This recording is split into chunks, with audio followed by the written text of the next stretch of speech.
What's going on, people? I'm back. It's your boy GrYnD. Alright. So far, what I got done is one whole folder. I've been on the phone. I've went and got pizza. I've did some other things. So, yeah. I've kind of gotten air fatigue sitting up here for the last couple of weeks going through sounds and so on. This kid here has a lot of the same sounds that sound alike.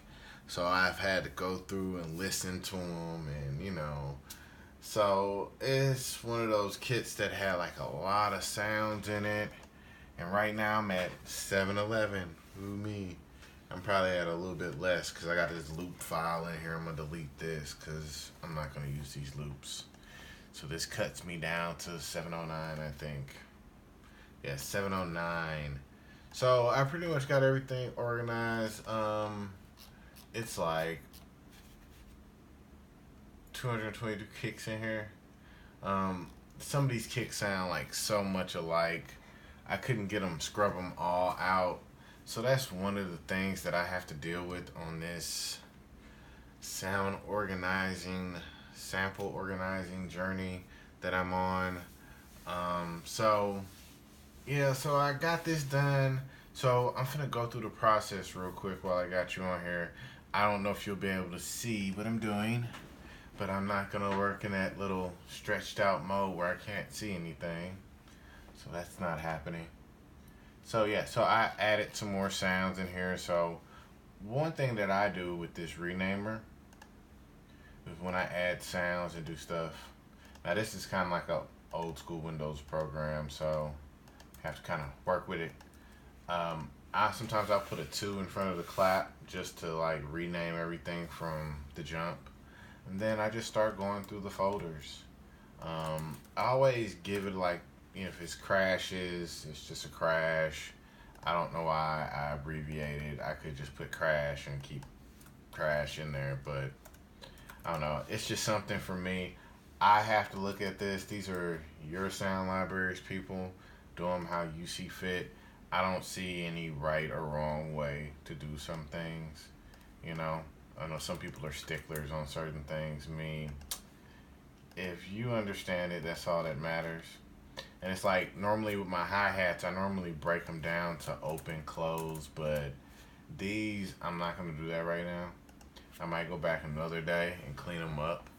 And that's one thing about my system I'm working on is like how I can like organize this stuff and not have it backed up or to a point where it's just files sitting on files and I'm not really taking advantage of the stuff, you know what I mean? And like I pretty much know what I have in my banks now, but it's just the whole point of it. So like, yeah, I enjoy, renaming this stuff so I can know where the stuff is. Just simple. Now, normally, if you were renaming files by hand, this would take hours. Now, the sorting process is like the most manual part. You cannot get around that. Everything else you can pretty much do, like snares, kicks. It's just certain things. Also, like on here where it has the padding, you can set the padding to 3 numbers. So, oops, that's snap. It's supposed to be kick. So if you can go back and rename folders and files, yeah.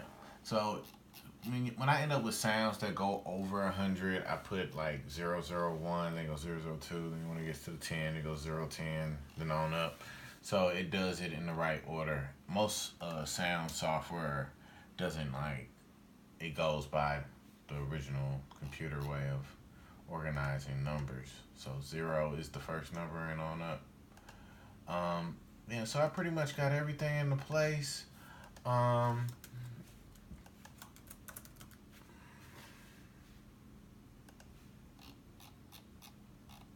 those are all my snares, 212 snares. I think some of that stuff is just all duplicates. I mean, it's a lot of unique sounds in there, but some of them just seem like different mic angles. It's like the same sound, it was just recorded differently. And that's what I was talking about with some of these sounds.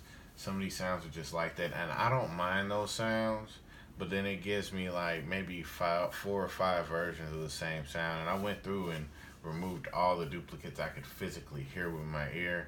And that's why I said I have ear fatigue, people, because, ear fatigue is a real thing. So, yeah. Mm. So, I just went through the whole bank, right? I got the whole bank done. Okay, every sound in here has been renamed pretty much. So when it goes into my machine, I pretty much know where the file exists. You know what I'm saying? Instead of me having these names and a long list like this, like I know where these sounds are. I know what they are. These are 808s, Like if I scroll through my list, there go my claps, FX, hi-hats, kicks, I'm not scrolling through a list of just random names. And I feel like that right there, it's like you can't have a corrupted database when it comes to this stuff. You have to pretty much straighten that stuff out. At least have a general name for stuff. At least have a direction. It doesn't have like percussion. I know percussions aren't going to be always Congo drums, or it's going to be like different sounds. Bells, anything that you hit, it's a percussion. Anything that creates a vibration, it's most instruments, but you know what I'm saying, most things like sounds. So when they're FX sounds, I organize them differently and stuff like that. So let me go through my next process. So we just pretty much renamed all 709 files. Now I'm gonna go into this program here. It normally opens up on this other screen, so let me drag it over. So this is my scrubber. It's really just a tag editor. It's called KID 3.5.1. So we take our kit, we drag it in here. I always right click and expand all. Once it's done opening everything, you'll know because it'll stop thinking.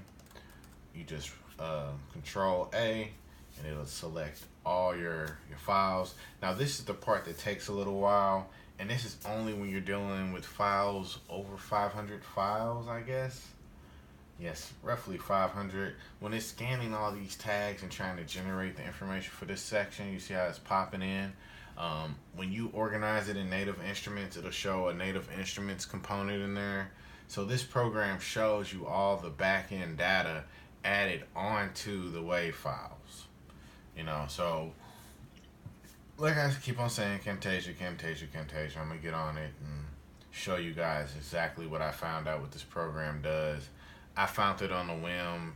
It's like you're downloading software on the internet. You're like, I hope I don't catch a virus. I hope the Windows virus protection works. Because I don't believe installing Norton and all that other stuff. I just feel like it's a gimmick. So I just use the Windows stuff and don't really install too many applications unless they're applications I need. I don't need WeatherBug and all the other extra stuff will pop up. So that's just what I use. I don't suggest it for everybody. If you're gonna not run antivirus because you don't know nothing about computers, like I think that's the best thing if you're at that point. But if you know a little something, when something is not running right, your way around Windows, it's no big deal. So I got about 5 minutes left. So sometimes I end up with files I cannot change the tag information. Sometimes it just works that way. So the first thing I do is I remove all the tags. Remove them all. And this takes a little bit. For some reason it's 7,000 files. So, not 7,000, 700. So you really can't even get away with 7,000 files in this. You have to break them up in pieces. And that's another reason why I do this in kits, because in sections and groups, because this is just the Alchemist drum kit that I got from my friend. And it was in poor condition. It had like duplicates. Some of the drums don't sound right. There's some stuff in here I went in and deleted and cleared out. Some stuff I know I won't use, and I might run out of time before I can even show you how this works. That's just how long I sit here. So I'll sit here and end up on YouTube learning something or something else. But this is just the process. So every one of these kits I go through, I rename everything, get all the naming structures together, and same, just continuing on. So this is my next kit. It's the CB Addicted kit. So it's gonna be it's gonna be 4 CB kits. Gets its own kits. And alright, so it just got done. So I got 3 minutes. At least I can start the process. So I take the name of the drum kit and put it under album, and the artist, I always put the company. So I'm putting Addicted Dopeness Productions on this one. I may go back and just make it Addicted Dopeness. I don't know, but it's for the production company. So I do the tag V2 and the tag V3. It's 2 different types of tags. So I just copied the tag information from the top section down, and then I hit save, and then through the magic of automation, I get to see everything run through. And it pretty much tells you when it doesn't save what sounds and stuff like that, like what tags it couldn't apply, clear out, stuff like that. But it's a pretty efficient program. Only time it takes forever is what you saw when I was loading up the files. Don't think your computer crashed. And I have a pretty fast computer, but it takes a second now. And it's not off of the hard drive or anything. It just takes a second to compile it. I don't know. It's just maybe how they wrote the software. But yeah, so it pretty much works, and it's going through all the kicks and renaming it. And I found some drum kits, like I said, from other people that linked up as Native Instrument Sounds. I don't know if they were originally Native Instrument Sounds or what, but yeah, I had to move them out because they wouldn't let my library show up the way that they do. Like the files actually create the libraries. It's kind of crazy. So a file can create a library, so it doesn't have to be technically in the folder. You just gotta have the samples on there. I don't know how to program that deep into the files. If I ever find out, I'll share it with you guys. So boom, that's it. So the Alchemist kit is done. So my last little step is going over to my banks, my samples, my Addicted Dopeness, dropping it in here. Oh, so you can't remove files with this program open. It kind of locks everything in. So drop it in. I'm gonna remove the dashes.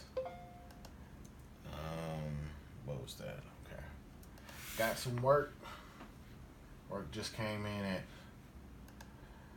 11:51. So yeah, so that's pretty much it. And then I just go into my machine, go in the file preferences, become a pro at this, Addicted Dopeness, rescan, and after that, there we go. So now, when I go into here, I have 2 kits. It's my Alchemist. Let me see if I can zoom in real quick before my time runs out. Let's see, boom. Yeah, so there goes my 2 kits. That's what I was saying at first. It'll show 2. Click it. And now I'm going to go through my categorizing process. Now I'm going to go through that later on another part. This part 2 is pretty much done. So, yeah. So that's pretty much what I do. So my other first part, I showed you like pretty much how and where this is and how I get to work. So far in the Addicted Dopeness kit, we're at 916 sounds. So we're not doing bad. Alright people, well that's my time for this video. Hopefully one day I will be out of this and be able to do some more stuff. And yeah, so I'll probably do one more video for tonight. I'm gonna try to go through one more kit. And I'll probably just organize all these sounds together once I get them in that folder, because you know all the claps show up together, everything shows up, so me categorizing won't be a problem. So all right people, until the next one, subscribe, like my ish, and keep grinding people, keep cooking. Later.